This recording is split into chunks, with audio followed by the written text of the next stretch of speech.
So, good morning, everyone. We don't have a lot of time, and we have a lot of things to learn. I think I have again a problem with my Wi-Fi, so I will go over to my different one to make sure everyone can hear me.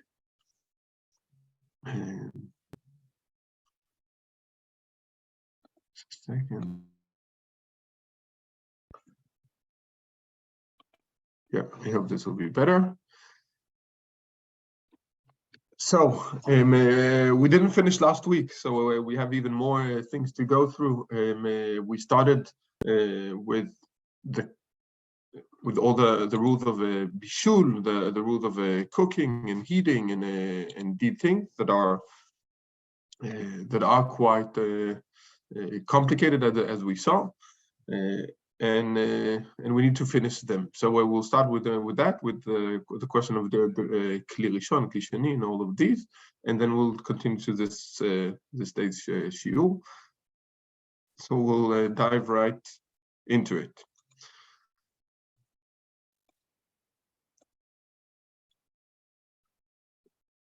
We talked about different levels of heating and the question of bishul achar bishul, machal ben dosai, these things. Now I want to go over to the question of kli sheni, kli shlishi. All of the question of vessels are crucial to the way we heat on Shabbat, and they will be relevant also when we learn very soon about the rules of kashrut, that also are very relevant. So the basic idea is that you have a kli rishon. That kli is a vessel.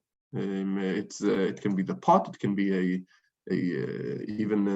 it can be the bowl that you put your food into it. It can be a cup. It can be a vessel that holds the food. And when you talk about rishon, sheni, just like the days of the week, I mean first, second, third, and so on. So the first vessel, then if it goes from one vessel to a different, then the first over to the second. So, and why that so important? Because there are halachic principles that are connected to this question. Now, this is one of the I think the great examples where the question of halakha and reality comes forth. That some will say it's a halachic category, so it's only regarding the rules. It's not about the reality of the food, but it's about the halachic category, regardless if the second or third vessel can heat or no, couldn't heat, even though the halakha will apply. And some will say, but if we can see that it has an effect, then it's not. Then this doesn't apply completely. We have to take regard to this, but some will be more reluctant of using it. So the sources comes from the Talmud, Shabbat, page 40. Rav Yitzchak bar Avdimi said, one time I followed Rabbi Yehuda Nasi into the bathhouse on Shabbat, and I sought to place a jar of oil in the bathtub for him. So he wanted to heat the oil, because the cold oil, imagine a spa. Don't ask me how can Rabbi Yehuda Nasi go on a spa on Shabbat.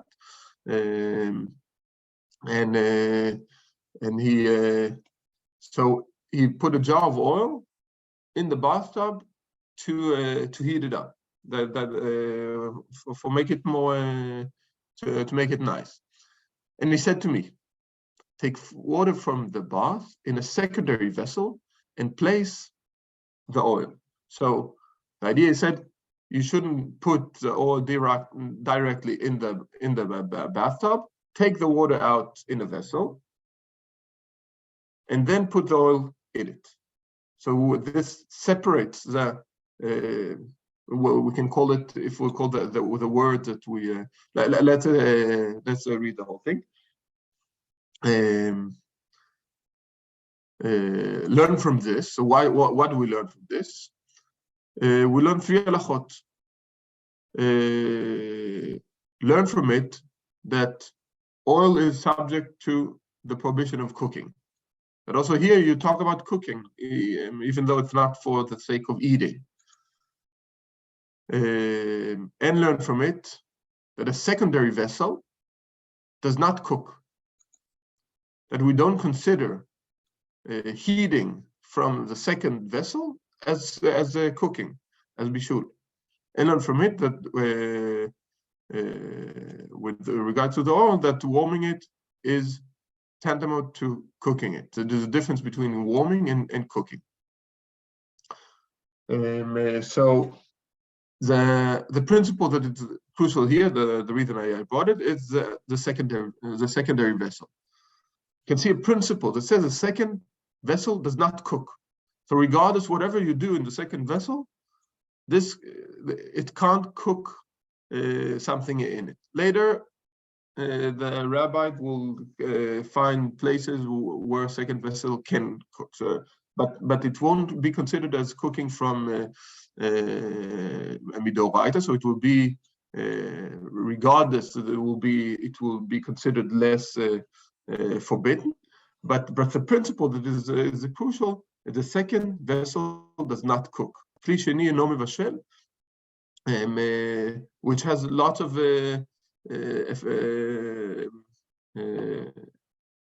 relevance when we talk about the way we cook today, the way we do things on Shabbat. The best example, not only one best example, it will be a question, for example, of putting things into a pot. Will that be okay or not? That will be a question. Is it a first vessel or second vessel? A question of coffee, tea, thing that we usually cook in different vessels. Question of a food that is how it's called, like a manachama, like instant heating. Yes, you have soups and different foods that you can just add hot water, and then it will you'll get a warm dish. Is it allowed on Shabbat or not? It's interesting. What do you think? It is allowed on Shabbat or not?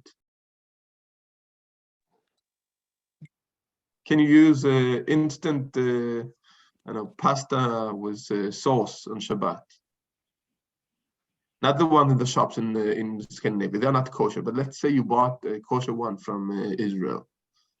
It's so fun because I was just discussing this over Shabbat with family and friends, because I bought a lot of these instant soups.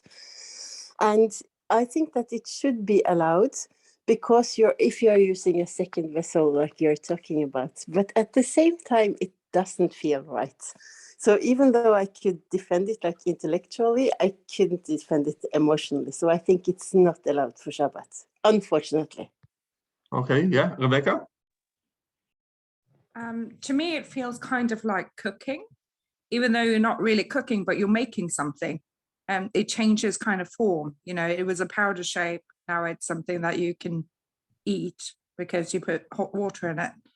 So I also feel like it's kind of wrong. Okay, great. Yeah, Michael and Eva?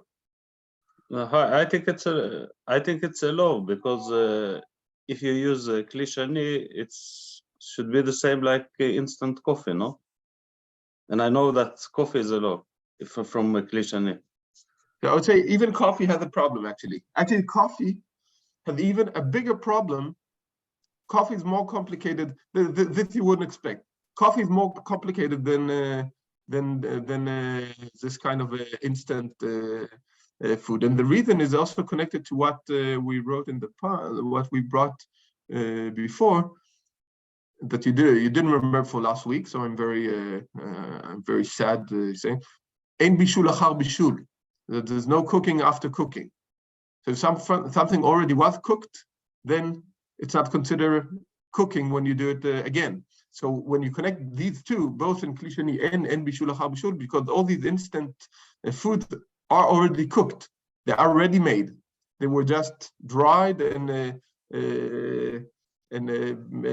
became like, I don't know how to call it. So they're already made food. Even though, as many of you I say, Tabitha, you have a different angle. You could. I thought if you use like shinoi, you do it in a change. Let's say usually you put the soup powder first and then you pour the water. But if you pour the water first and then the soup, maybe it's okay. Like the coffee, you do like the coffee, exactly. Now there you give the example of the coffee, and it's great. All these answers I really like, because you when you also add the idea of it's not only shinui, it's also about irui with coffee.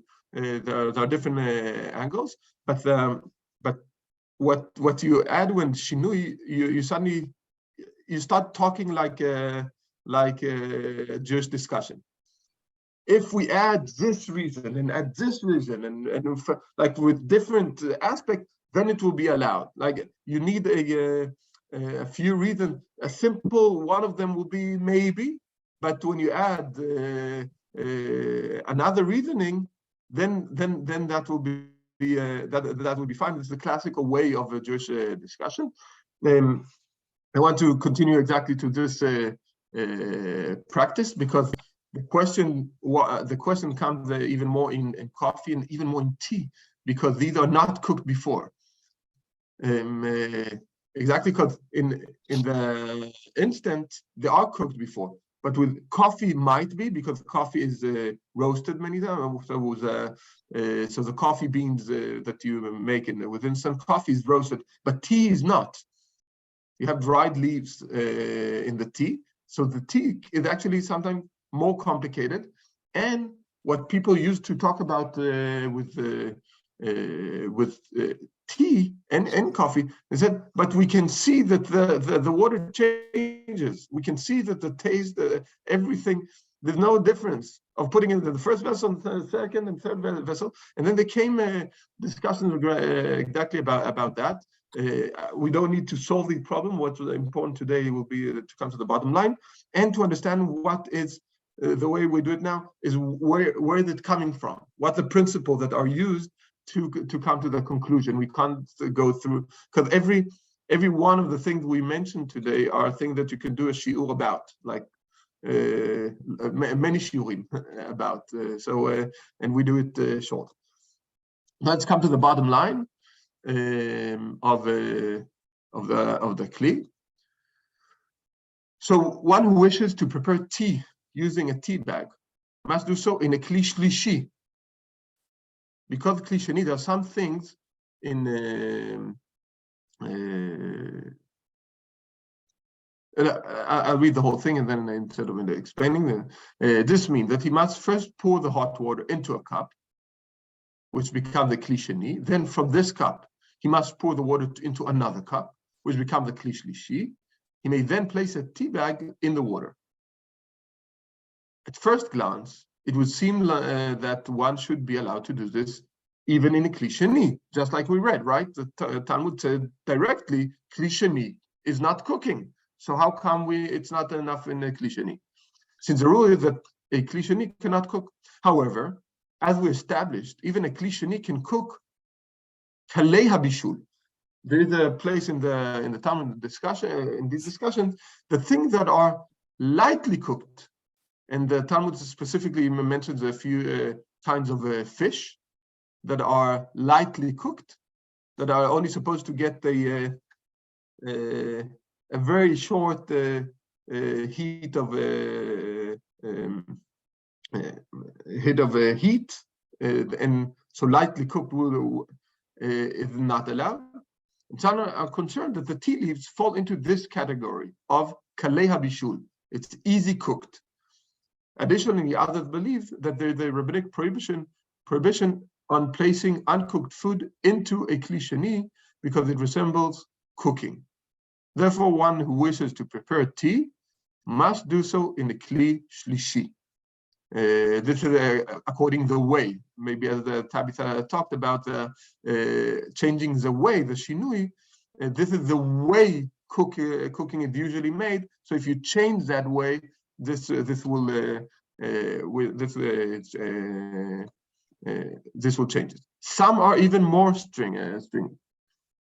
They maintain that since we see that a tea bag releases color and flavor into the water, even in a kli shlishi, this is an indication that tea cooks very easily, and therefore one may not put it even in a kli shlishi.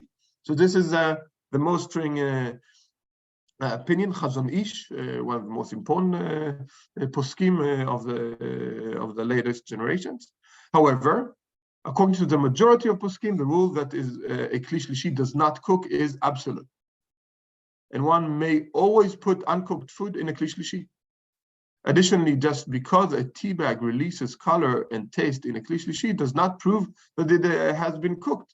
The fact is that even if you put a tea bag in water that is only 40 degrees and not hot enough to cook at all, the bag will still release color and taste. Therefore, one may put a tea bag into hot water in a kli shlishi. Now, this is a psika of Pnei Halacha. Other rabbis will say differently. And I saw specifically, for example, in this, that in Pnei Halacha, Rav Eliezer Melamed, the one who wrote it, writes specifically that it's allowed to use manah chama, these instant foods, and others said no, you're not allowed at all to use manah chama, to use the instant cooking on Shabbat because it looks like cooking. Because of the reasoning would be more like uvdin dechol, like a way of thing that you do on regular days and not on Shabbat. You shouldn't do things that will feel like cooking, and which I think hits exactly to the place that you discussed.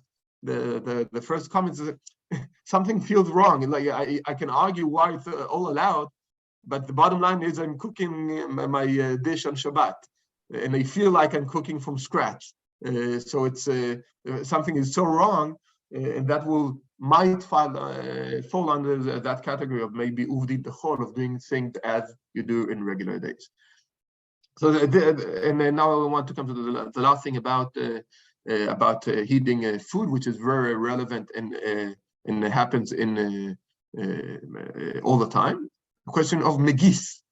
Now, megis is not one of the avot melacha, but it's come under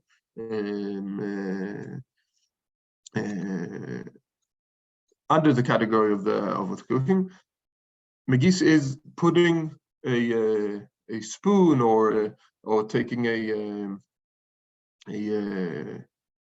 how do you call the one that takes the soup out of the, how it's called, the matzeket. Help me here in English. A soup. You understand what I mean? The big. Øse på norsk. What is it? Øse på norsk. Øse, yes. I even don't remember how it's called in Danish. But anyways, matzeket in Hebrew. Matzeket comes from to pour from. One may not spoon food from a cooking utensil or pot removed, or pour a pot removed hot from the fire in the food. Something here doesn't make sense.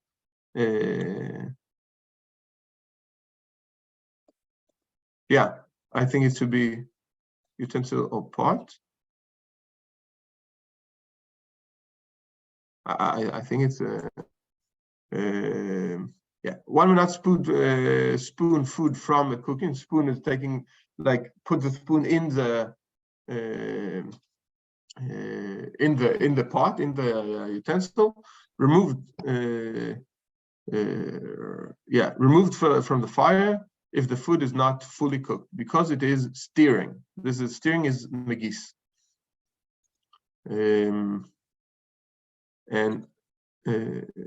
But if fully cooked, it is permitted.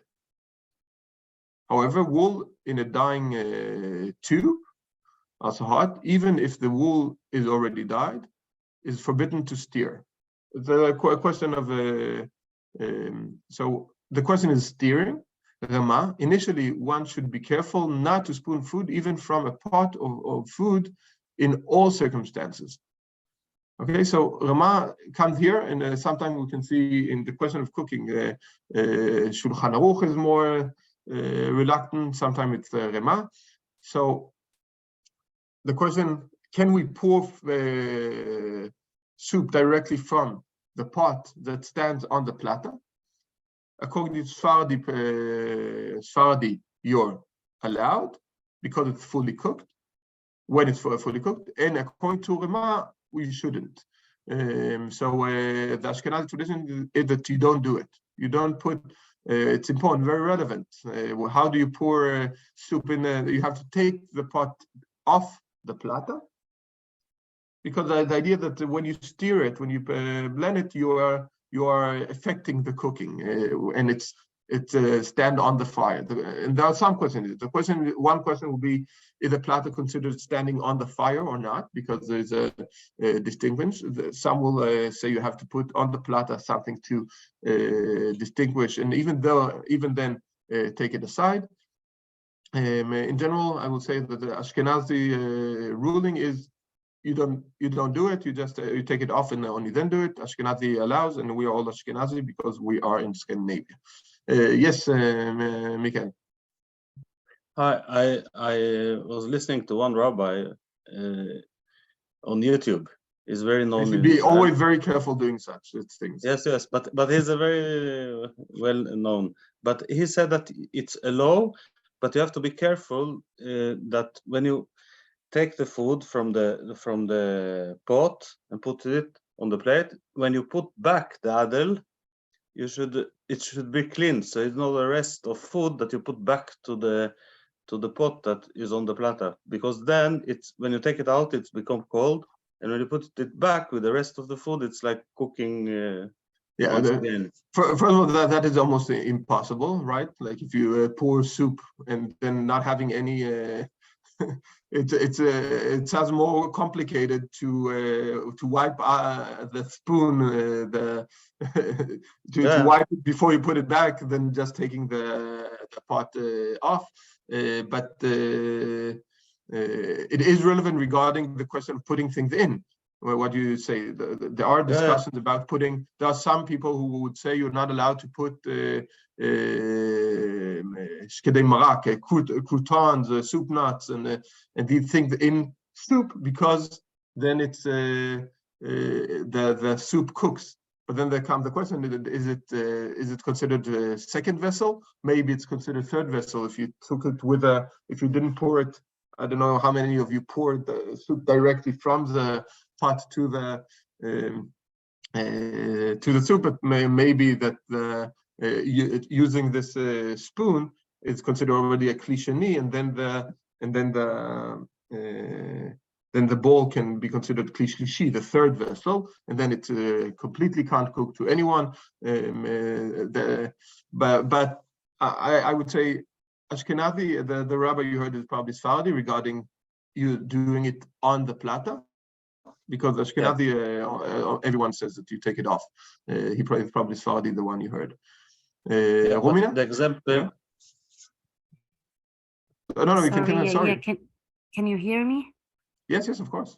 Okay, so I normally put everything on the platter, straight on the platter, but this Shabbat I put a pan that was empty and I flip it and then I put it on the platter so I could put something else on top of it. Like it was like something in between, right? Yes. And the thing I put on top of it had liquid. And then I was confused. Oh no, am I allowed to take it away and put it back again, or should it just have the same ruling as the soup? But there was something in between the platter and the you know what I mean? Yeah, but first of all, every time you should take in consideration what happened b'diavad and what happened lechatchila. Now, the question is, first of all, how many liquids were there in? Was it a soup or was it something that had liquid? It was like vegetables, and then a little bit oil and water from the No, vegetables. that's not considered the liquids. Ah, perfect.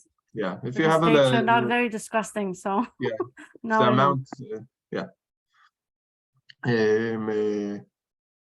But of course, Romina, it should have been cooked before Shabbat. Like if it's a Of course. that's okay, good. Of course. Just to make sure that it's Yeah, not. no. If you put Because vegetables sometimes that are raw and no, because sometimes I want like hot vegetables for Shabbat, but without them turning, for Shabbat lunch, without them turning overcooked. So yeah, tada. yeah, I can see Moshe David disagrees with me. So let's hear what which one, which part? Yes, of Moshe David. Yeah, these are all very complicated halachot. I'm not about disagreeing, but just 2 points that maybe could have been unclear. Maybe I didn't understand them, or maybe they were unclear. First of all, when we talk about the different kelim, it only becomes the next kli after it's already been put into that kli. In other words, when we're talking about rishon and sheni, so only after the water has already been put in the second vessel does it become the second. So if I were to have a tea bag and then I'm pouring directly from the first onto the tea bag, I'm still in the sense of the first and not this. It's not yet the second until the water is in there. It's called the irui. Yeah, the aspect of the irui. Yeah, I mentioned. You're right. I So- didn't go into the details. Yeah. So my So brain is not therefore, what- following you. Sorry, Moshe, Sorry? wait, David. My brain is not following you. Explain it like you would explain for a child. Okay. If you have this water kettle, right, that you use on Shabbat, the ones that are Yeah. Shabbat made. Now, when you pour down when you open the how to say the Faucet. berries, when you open the tube where the water comes down, Yeah. then it's still connected to the first vessel. It's still part of the first Yeah, vessel. yeah. So when it comes down, then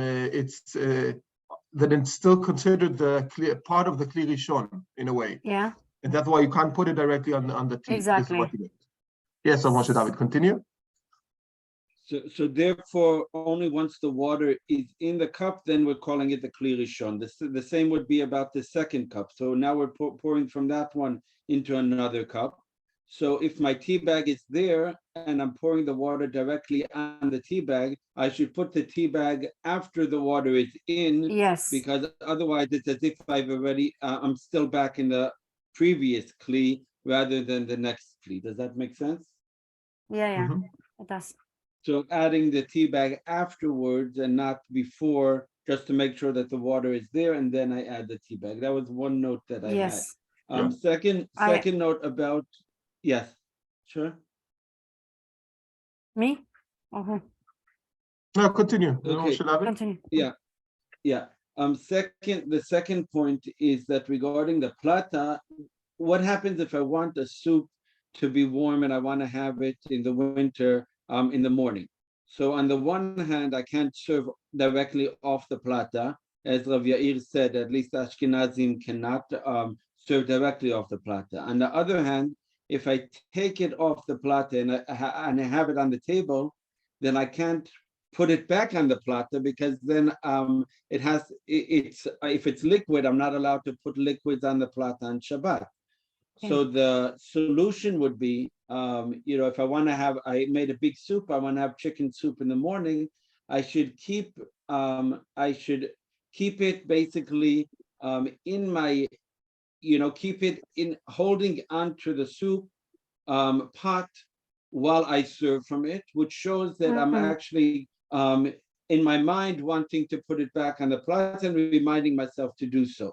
So I should immediately serve from the chicken soup, or the vegetarian soup, excuse me for saying chickens to the vegetarians here, but basically then that would be the solution. Sfaradim would not have this problem, but the Ashkenazim would have this issue in which If we want to have that soup or anything else which has liquid, we can't put it on the plata on Shabbat, then I can take it off, hold it in my hands and serve from it. Yeah, That was my this happens many times. The question is, can you put back the liquids? We didn't talk about it last week, but it's you're right, of Moshe David. But it's also important to add. Let's say that by mistake you took your hands, you forgot and took the hand out, and suddenly you didn't hold it for a few seconds. Just come, you're still allowed to put it back. You're supposed to hold it the whole time, but if you by mistake took it, it doesn't mean that you didn't attempt to do it. So put back your hand and you're allowed to put it back. Don't think, oh no, now I've ruined my my lunch. Try to do it the right way. If you did a mistake and took your hands off, you're allowed to put it back b'diavad, even though you left it. Good. So yes, Michael, because I want to continue to then as the next. We have many more rules we need to go through today. Yes. Just a question. So if it's soup or liquid, and you serve it, you cannot put it back. Is it true? You cannot put it back to the plata. No, the question put it back is if it's your intention to put it back on the plata immediately because you want to serve it tomorrow, for example, or maybe in half an hour that you want to keep it hot for some reason, you're allowed to put it back, but then you have to that you won't consider it removing. Like if you continue to hold it, then it's like it's still it was still on the plata. It's like it has to be in your mind to put it back, but of course not if it's cold again. So if it became cold, and then you're not allowed to put it back. But if it's still hot, it should be like in the same directly in the same time. And if it's chamin or shult, it's different. You can put it on the table and after put it back. If it's not liquid. I would say the same thing. If the chult became cold, then you can't put it back. So you should put it if you want to keep something warm from some reason. You want it also to sudash lishit, I don't know what. Then you have to serve, hold while serving, and put it back immediately. That's the idea, the basic idea. Thank you. Yeah, good. Now we'll go over to different rule. Two rules of not hot food, but I need to emphasize we don't cover here every aspect. There are more aspects to learn. Also in Rav Steinsaltz, he covered the basics, but you have still more rules and such. So you should continue studying even after learning with me and with others. I would suggest. After learning here, learning in Plinei Halacha. Plinei Halacha, the first book, it's a bit harder because the level is a bit higher and go to more details, but it covered much more of all aspects and also explained the sources. So I really urge you to study Plinei Halacha after we learn the basics, then go to it and try to understand it. I think it will be, and it's all online, free. You can also order the books to support this really great service they give us, Rav Melamed and his disciples. Are you sure that it's really more to learn about this? Are you really sure? I'm just joking. I'll show an example. I'll show now an example of why you need to learn more. So now we go over 2 questions of salad, and I'll ask you here. You can buy it there as a thank you, Moshe David, for the link. And you also apologize that I called us in Scandinavia Ashkenazi, not including the Nordics in Finland. In Finland, you're Ashkenazi too. We all. Yes, so now I want to ask you, salads. Is there any problem eating salad on Shabbat, or not eating salad, but preparing salad on Shabbat? What do you know? Yes. It's about the size. How the size of the things that you chop. You cannot make 2 small pieces.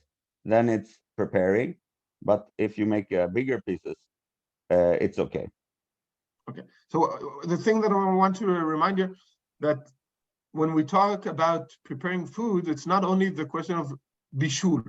It's not only about heating. There are many different.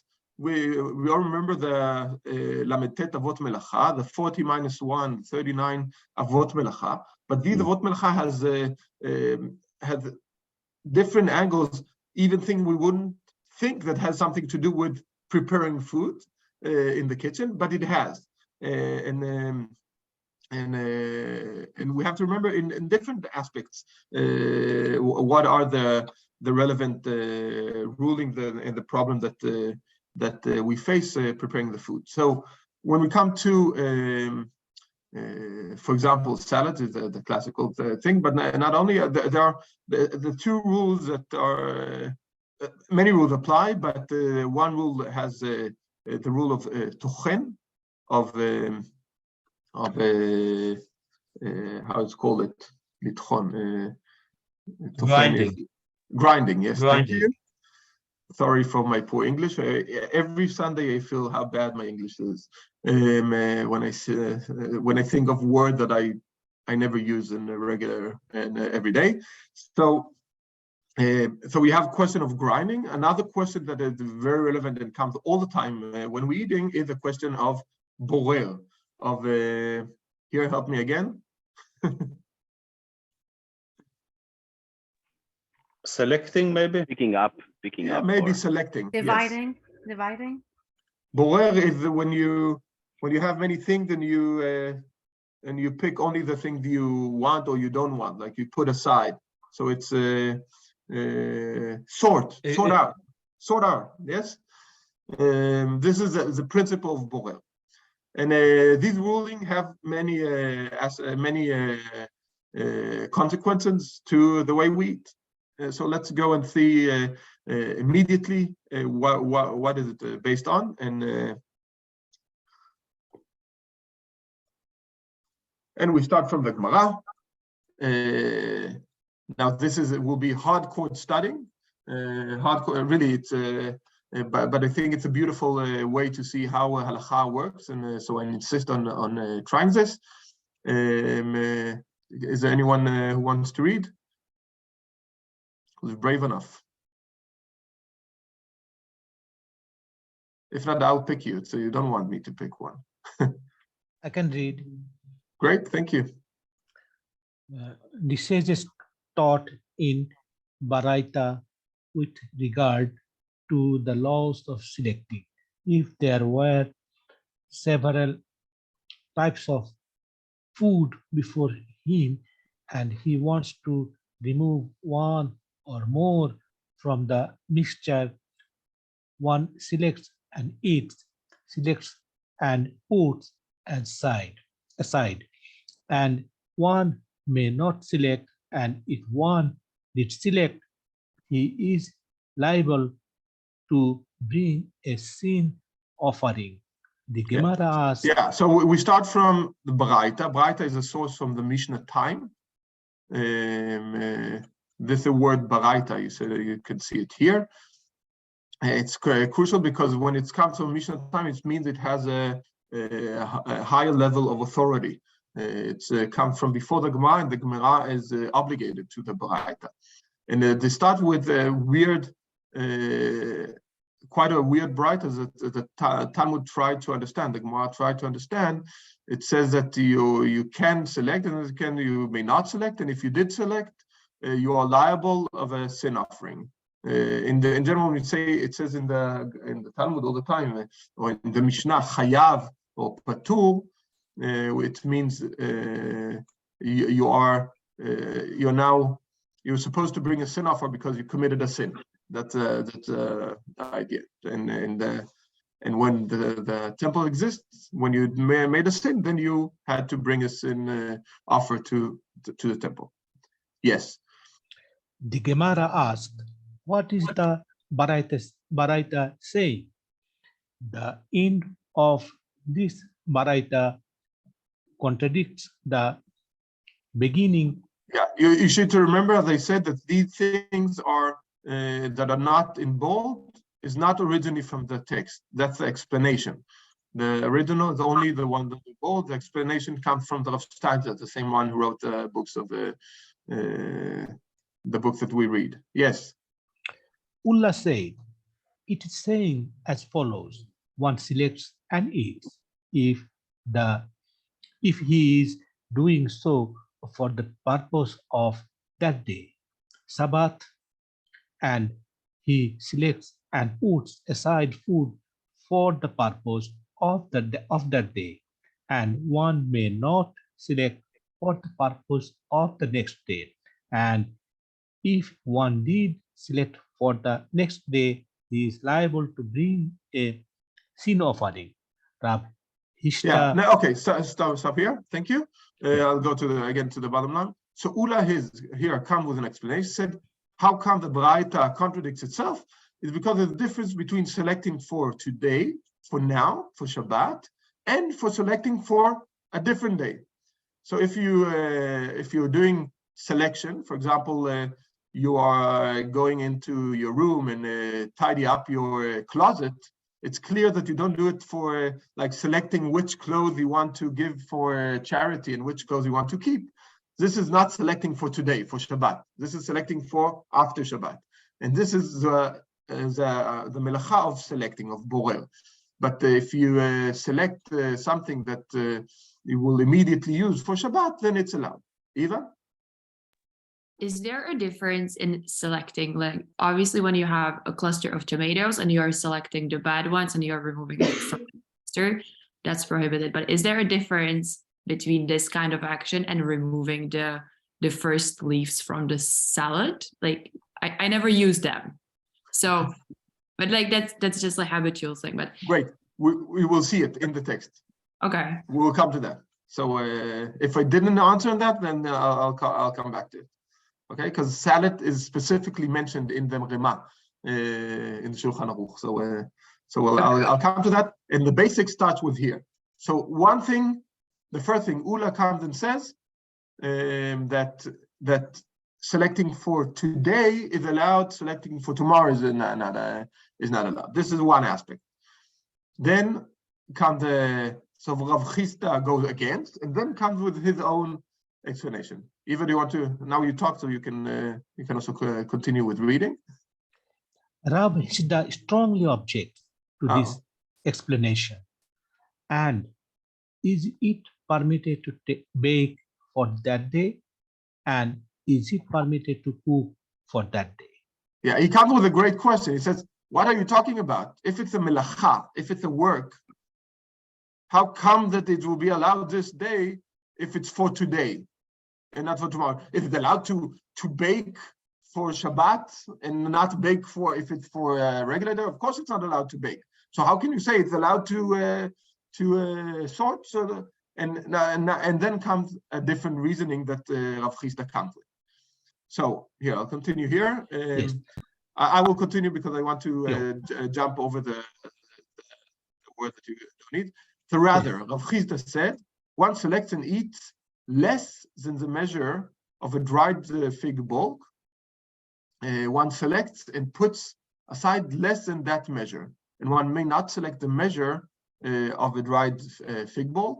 And if one did select that measure, he is liable to sin offer. So it says here, if it's something that is a smaller, then it's not considered starting the selection. This is another way of explaining. Then again, Rav Yosef goes and objects him with the same words he used. He uses his same words he uses against him. And is it permitted to bake less than the measure of liability? Are you allowed to cook a small amount of something on Shabbat? How can you say that? So Rav Yosef comes with a complete different explanation. He says, one selects and eats by hand, selects and put aside by hand. With a basket or with a plate, one may not select. So he comes and says, there's a difference between select in the regular way with using utilities that are there for selections, like today use the thing that where we pour in. We have different utilities that are used for selection, right?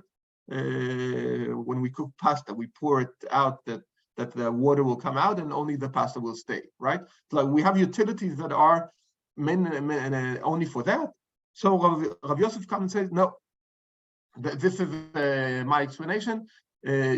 Using it by hand will be fine. By utilities that are meant for doing that, it's not fine. So this is this is Rav Yosef and Rav Himnuna.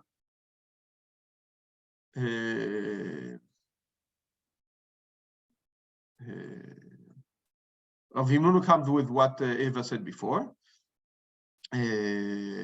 He strongly objects and explains. And Rav Himnuna said, here I'm here, one selects and eats food from the waste. And similarly selects and puts aside if it is food from the waste. And may not select waste from food. So what's the simple explanation? You can select the food from the things you want to eat. If you, for example, you got a salad and you don't like onions, what should you do? You can't take the onions aside and eat only the salad. You have to take to pick the vegetables you want and select them. Then you're picking the food you want. It can also be relevant in things that have, for example, watermelon that has what's called garinim, that has seeds. So you can't take the seeds out, but you can take the food out. Now with watermelon, it's almost impossible to take it without. Then you have to eat it and then just out of your mouth take the seeds. And there are some other solutions, but in general, you are allowed to select the food, the thing you want to eat. This you are allowed. The last explanation the Gemara comes with is from Abaye. Now we have like the main names of the Talmud. So that's it's actually a great source to see. You have Abaye, Rav Himnuna. You have the greatest rabbis from the Talmud you will meet. Abaye strongly objects to this. Rather, Abaye said, one selects and eats if he is removing food for immediate use. And similarly, one selects and puts aside for immediate use.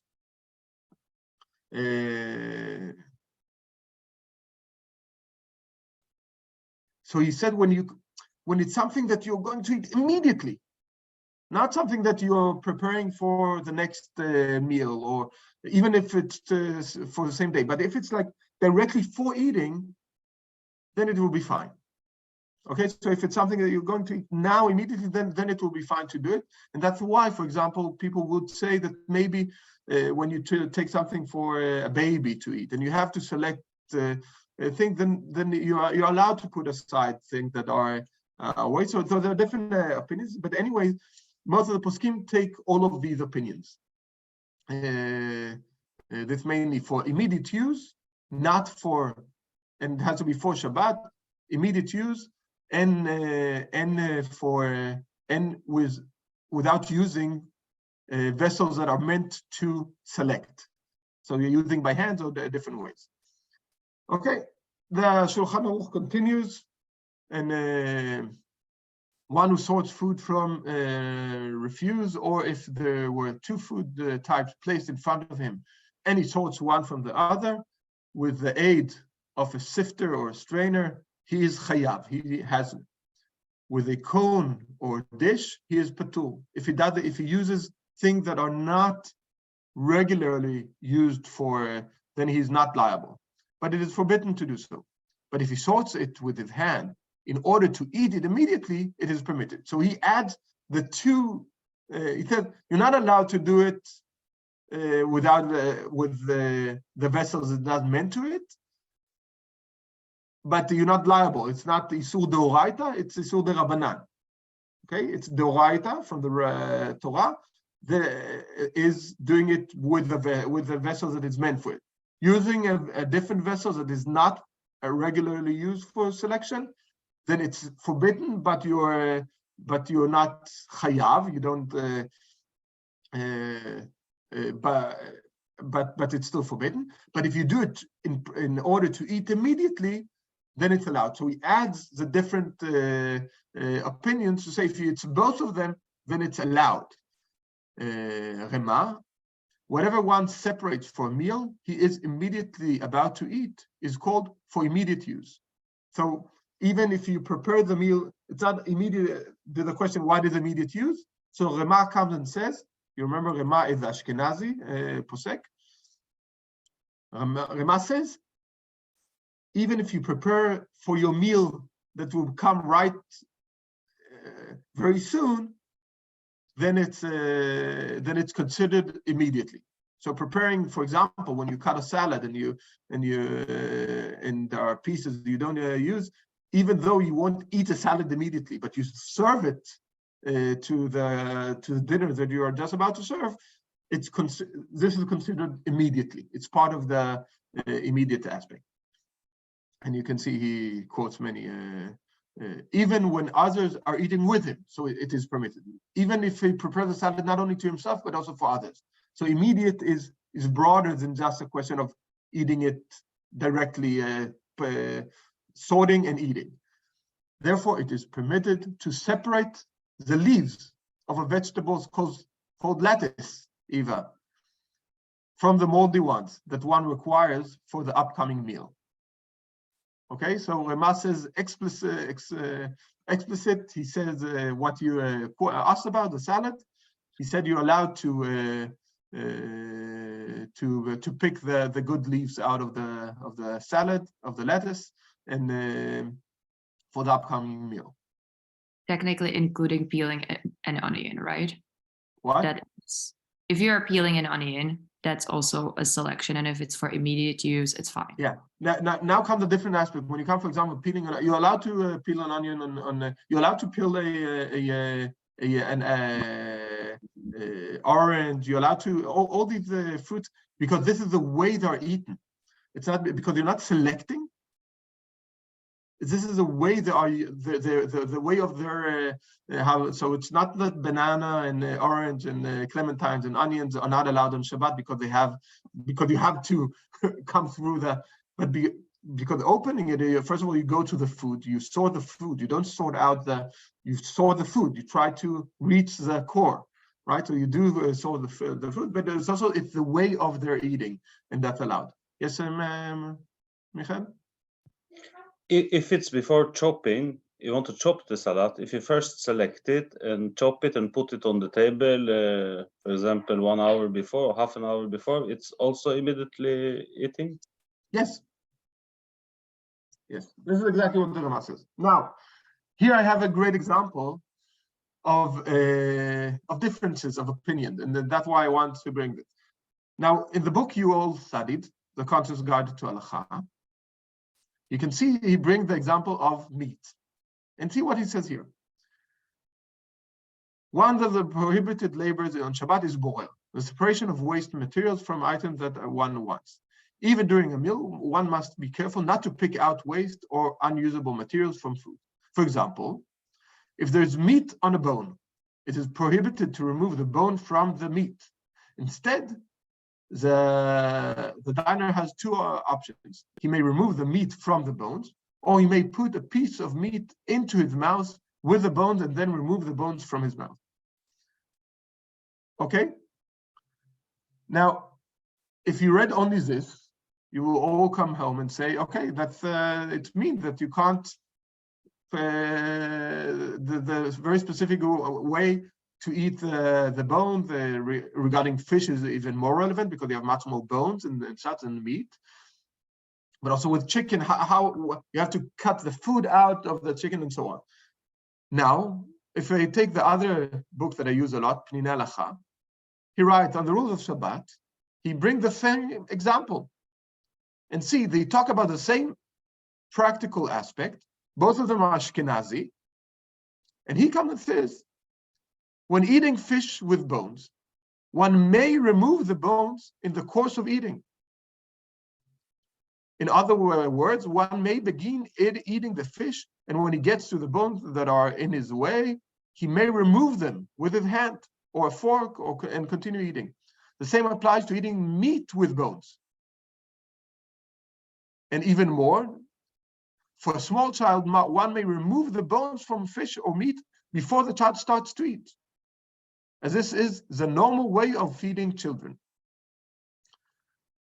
So you can see that we have here two Ashkenazi rabbis who writes practical books. One brings the example of meat on the bone and says you're not allowed to remove it. And the other says you are allowed to remove it. And if you read only one of them, you might be sure that you are right. This is here you can see also different, that Pnei Halacha is a bit more, he covers more. It's not only a practical book, so he covers more and he explains. So he adds, some, however, are strict and maintain that removing bones from fish or meat is prohibited because it is removing a psoret from ochel. In their opinion, one must remove the food from the bones, but the primary position is the lenient one. Namely, that as one eats, he may remove the bones from the fish or meat, as this is the normal way to eat them. And this is what I follow, but I know that I think Moshe David follows the same way as Rav Steinzat, that not to do it. So you have here different opinions where it's not that one is right and one is wrong. Both of them have other rabbis they rely on that said to the one direction or the other direction. But this is a great example of being that you're not going to only get simple answers to your question. You can see that you have a simple question, right? Can I eat it this way or not? And one says you're allowed, and the other says no, you're not allowed. Good. So this is a bit about Borer. I mentioned that it has Rav Moshe David. Yes, you want to? Yeah. One other point is that I think once you learn the halachot is that you have some sort of normal setup of what works for you, so that it's not all of the time, what am I going to do now? An interesting example on this is the gefilte fish actually came out of this halacha because people found it problematic to be taking out, especially small fish, taking about all the bones, so they just started grinding it all together so that you don't have the bones to deal with, and we ended up with gefilte fish. So but I think, in other words, there's a way to, so you can either bypass the problem or get yourself into a that you know the laws well enough so that you can actually choose accordingly. Some might choose, okay, well, I'm going to choose a different type of meat, or have the meat already cut up beforehand, or buy goulash or something like that, and then I'm not dealing with the bones. It's really up to you, I think, how to deal with it, but also to make whatever setup works for you so that you don't end up during the Shabbat suddenly under pressure. I don't know what to do now. Which one of these am I going to follow? Yeah, but I think it's also important when we talk, remember that these things can be also relevant in other places where you see Jews doing something and you will say, wow, it's so wrong. I read it's wrong. Don't assume that they're wrong. Maybe they follow something that you haven't learned, because maybe you read one book and in some other book someone has so always be positive, I think, of someone else doing yes. Gisa Sarah? With Gisa. Yes, I just want to mention that it wouldn't be easier, because I see some groups, they are much more strict, but they're also very good examples for us. For example, the Haredi. And what I saw from them is that they prepare actually everything before Shabbos, like everything, so they don't face any troubles when they start and when they are celebrating. It wouldn't be much easier. I have to say, comment one thing about this, that the saying that they are more strict is I think it's completely wrong. When someone is strict about something, there's a rule I learned from one of my rabbis, that there's no such thing being a rabbi is more strict and a rabbi that is more lenient. Because when a rabbi is strict on one thing, it means he's lenient on something else. For example, if you insist on preparing all the food before Shabbat because you want to avoid any problem, but then it means, for example, with salad, that your salad will be won't taste too good. Then you compromise on Oneg Shabbat. Then the Oneg Shabbat, the aspect that the food should be great and special for Shabbat, preparing the salad before Shabbat won't be any good, because it will in a way will ruin In this case, in this case, I understand, but I mean, yes, like in the most of the and this case is always right. When you are strict in one aspect, it means you give that you're lenient in something else. There are always different aspects of halacha that you are going to compromise if you decide to be strict on one thing. So it's very important. And the going is thinking Haredi are more strict than the national religion. That first of all, it's completely wrong regarding many halachot. But you're right that we can learn from anyone who does something good. So if there's a good aspect that do you think that is give meaning for your Shabbat, then great, follow it and study from anyone. But not because they are more strict or less strict, it's because this is something that if it's allowed on Shabbat and it helps your atmosphere of Shabbat, then it's important to do it. That's why also I said last week, it's important to eat hot meat on Shabbat. The rabbis insisted that you have to eat hot meat on Shabbat. We could solve all the question of heating and not heating by saying, okay, let's eat cold. No, but it was critical that you eat hot on Shabbat, because it's a part of the, even though you come to different difficulties, it doesn't mean you give up and say, no, it's easier to do a different way. Just like we talk about the kashrut rules, don't be vegetarian because it's easier than dealing with all the meat and milk question. These things we'll talk about later. Yes, Justin? Yeah, a quick question on this normal way to eating different products. So olives, dates, this kind of things, when you remove or select the stone, this is basically the way you eat olives or dates, right? Yeah, but the question is, there are other examples. For example, if in olives, you usually put it in the mouth and they take the waste out, so then it's not an issue. Going and I don't think it's the regular way to take the pip out before eating. And so that you might do it, but that's definitely not the regular way. So then yes, I would say that it's wrong to do it.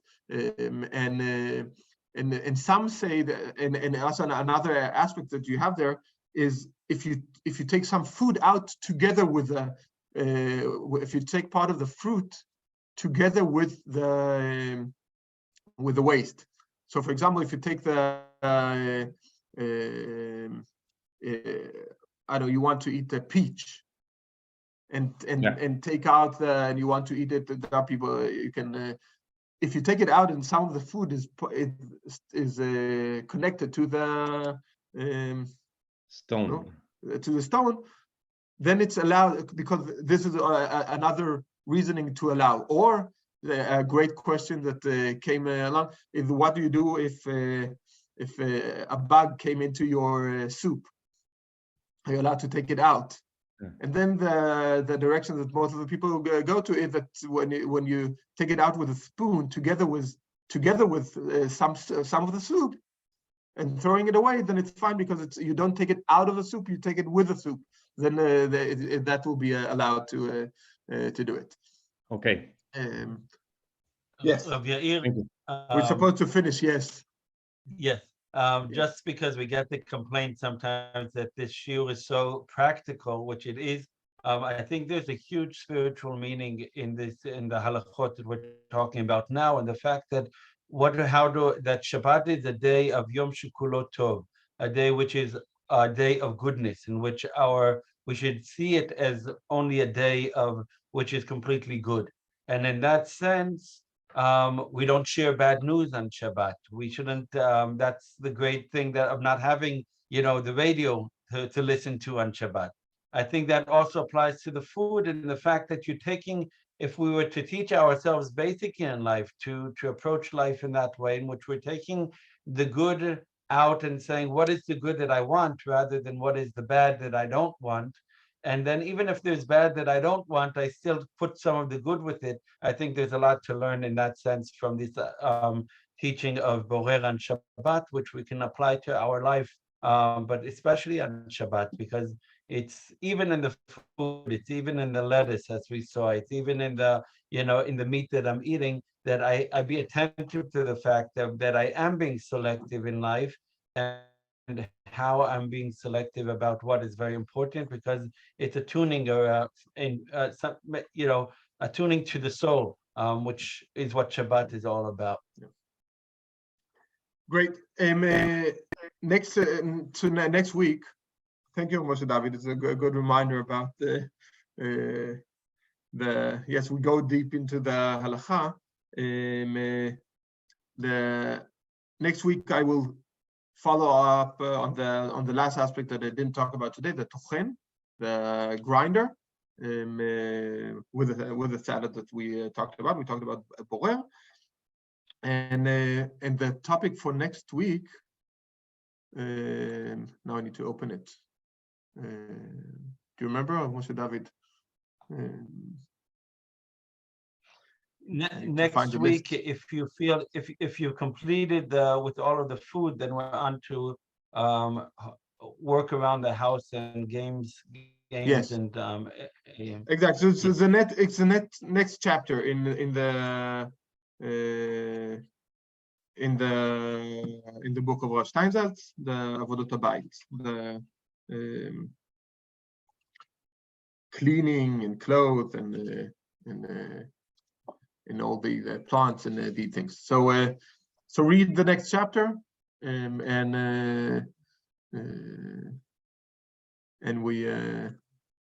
we'll finish the tochen, and hopefully I think that the next one will manage to come through all the things that we need to. Tov? I just, Rav Yair, just if anyone here is not signed up or not getting information, please send in just to info@scandin. I'll put it in because I'm going to send out. We've organized the shiurim from the beginning of the shiur until now, so anyone who joined in the middle can find all the shiurim. It's all according to what we have followed, and also if anyone is missing the PDF and the material as well, I got an email about that. So we're still at the same email, info@scandin.org. So I will send out an email later today, hopefully, with the help of the Shlicha now in Oslo, Efrat, who's helping us. And if you have any questions or anything unclear about the material, you're welcome to send an email to that, to info@scandin.org. I'll also send the link for the Plinei Halacha that Rav Yair mentioned if you're interested, and also to the Plinei Halacha online as well. So you'll have that to complement your learning. So thank you, Rav Yair, for amazing how much you managed to get in, and I'm sure there's many open questions, but it's of course just that was part of the goal. Remember that it's so big and there are so many aspects, and you don't understand how many, like, this is issues that takes months of studying. When you discuss it and you study these rules, and in the yeshiva, it's month of studying, and we try to take the bottom line of it, but also give you some of the source of where it comes from, what is based on in the short shiurim. But I hope it also opened the appetite for studying more. So, thank you, Rav Yair. Shavua Tov to everyone. So good to see all of you. Litraot. Have a fantastic week. And see you hopefully on Wednesday as well at the Thank you. Okay, bye. Thank you. Shabbat Tov. Shabbat tov.